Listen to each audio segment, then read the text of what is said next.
مال کماتے کماتے مقصد مال نہیں بنانا، دولت حاصل کرتے کرتے محبت دولت کی نہیں دل میں پیدا کرنی، بال بچے، گھر بار، مکان، اس کے پیچھے بھاگتے بھاگتے ایسا نہ ہو کہ پلٹ کر دیکھیں تو ہمارا بہت سا روحانی، فکری اور ذہنی نقصان ہو چکا ہو۔ بہت سارے لوگ ہم میں سے ایسے ہیں جو الحمدللہ مقصود نہیں دولت کو بناتے، جن کا مقصود رزق حلال ضرور ہے لیکن وہ اس کو اپنے ذہن پہ سوار نہیں کرتے، صرف دولت کی ہو کے زندہ نہیں ہے، وہ اللہ کے بندے بن کے زندہ ہیں، رسول اللہ صلی اللہ علیہ وسلم کے غلام بن کے فخر محسوس کرتے ہیں۔ دولت کی طرف جتنی زیادہ ہماری توجہ ہو گئی ہے اور مال کی جانب جتنا زیادہ ہمارا ذہن ہو گیا، سارے رشتے مال میں تلنے لگ گئے، ہر چیز کو اسی عینک سے دیکھا جانے لگا ہے۔ اللہ تعالیٰ نے قرآن مجید میں ارشاد فرمایا کہ یا ایھا الذین آمنوا لا تلہکم اموالکم ولا اولادکم عن ذکر اللہ، اے ایمان والو، تمہارا مال اور تمہاری اولاد تمہیں اللہ کے ذکر سے کہیں غافل نہ کر دے۔ اولاد بھی تمہاری ہے، مال بھی تمہارا ہی ہے، رہے گا بھی تمہارے پاس، لیکن اس کی موجودگی میں غافل نہ ہو جانا، غافلوں جیسی زندگی نہ بتانا۔ جو لوگ سڑک کو منزل بنا لیتے ہیں وہ رستے میں رہ جاتے ہیں۔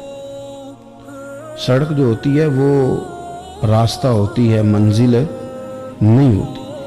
یہ جو رزق ہے، دولت ہے، مال ہے، اولاد ہے، یہ تو سارا رستہ ہے اللہ کی طرف جانے کا، کہ تھوڑا سا رزق حلال کمائیں، کمر سیدھی ہو جائے اور پھر ہم اپنے رب کریم کی عبادت کریں۔ ہم رزق حلال کمائیں تاکہ ہم ہاتھ پھیلانے سے بچیں اور ہم اللہ کے بندوں کی ضروریات کا خیال کریں، دین کے کاموں میں اپنے آپ کو مشغول کریں، کچھ نہ کچھ اپنا حصہ پیش کریں۔ یہ مقصود تھا، یہ منزل نہیں، یہ تو صرف ایک رستہ تھا۔ ہم نے اب کیا کیا ہے کہ یہی چیز ہماری منزل بن کے رہ گئی ہے۔ رات پیسے گننا، سویرے اٹھ کے پھر گننا شروع کر دینا، پیسوں میں رشتوں کو تولنا، پیسے کے ساتھ ہی اپنے آپ کو ہر وقت لگائے رکھنا، الجھ کے رہ گئے ہیں لوگ، الجھ کے، اور پھر کوئی بندہ جیت نہیں رہا۔ ہمارے دادا بھی یہی کہتے تھے کہ کچھ پیسے کمانے ہیں تاکہ بچے پال لوں، یہ کہتے کہتے چلے گئے۔ ہمارے ابا بھی یہی کہتے تھے، پھر اس کے بعد ہم نے بھی یہی بولی بولنی شروع کر دیا، تو جیتا تو کوئی بھی نہیں، جیتا تو کوئی بھی نہیں۔ مال کو ضرور حاصل کریں۔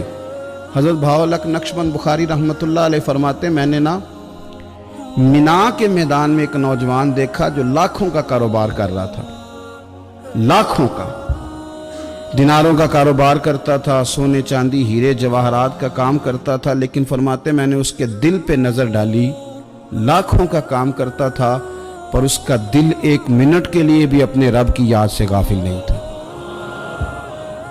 ہر وقت اس کا دل اپنے مالک کی یاد میں مصروف تھا، ہر وقت۔ ارشاد فرماتے ہیں کہ میرا شروع میں اس کے بارے میں گمان یہ تھا کہ دیکھو یہ شخص کیا کر رہا ہے، پیسہ کما رہا ہے، دولت کے چکر میں پڑا ہوا ہے۔ فرماتے ہیں کہ پھر میں نے ایک اور منظر دیکھا، ایک اور رنگ میں نے دیکھا کہ وہ کما رہا تھا، اور پھر اختتام حج پہ میں نے دیکھا کہ جو کمایا تھا سارا اللہ کے بندوں پہ خرچ کر رہا تھا۔ آپ اور میں، ہم نے دیکھنا صرف یہ ہے کہ کہیں ایسا تو نہیں ہے کہ دولت میں الجھ گئے۔ بہت سارے لوگوں نے یہ کہا تھا، ہم سنتے تھے جب کوئی آدمی جانے لگتا تھا نا پردیس پیسہ کمانے کے لیے، تو وہ کہا کرتا تھا کہ میں ملک سے باہر جا رہا ہوں، 2 4 5 سال لگا کے آؤں گا، واپس آ کے پھر یہاں میں نے کوئی کام کرنا ہے، تھوڑے سے پیسے کماؤں تاکہ یہاں نہ پھر میرا سلسلہ کوئی بن جائے۔ وہ 3 سال لگانے گئے تھے پر 30 گزر گئے ہیں، لوٹ کے واپس کوئی نہیں آئے۔ وہ 4 سال کا کہہ کے گئے تھے پر سال 40 ہو گئے، لوٹے نہیں۔ کیوں نہیں لوٹے؟ اس لیے کہ پہلے مفاد چھوٹا تھا، خیال یہ تھا کہ تھوڑے سے پیسے آ جائیں گے، بچوں کا خرچہ چلنے لگ جائے، فیسیں پوری ہونے لگ جائیں، اور مجھے کسی سے مانگنا نہ پڑے تو بس پھر میں کامیاب ہوں۔ یہ طے کیا تھا۔ اس کے فوراً بعد پھر جب باہر گئے تو خیال آیا کہ نہیں، صرف پنکھے کا نہیں، اے سی کا بل بھی دینا پڑے گا۔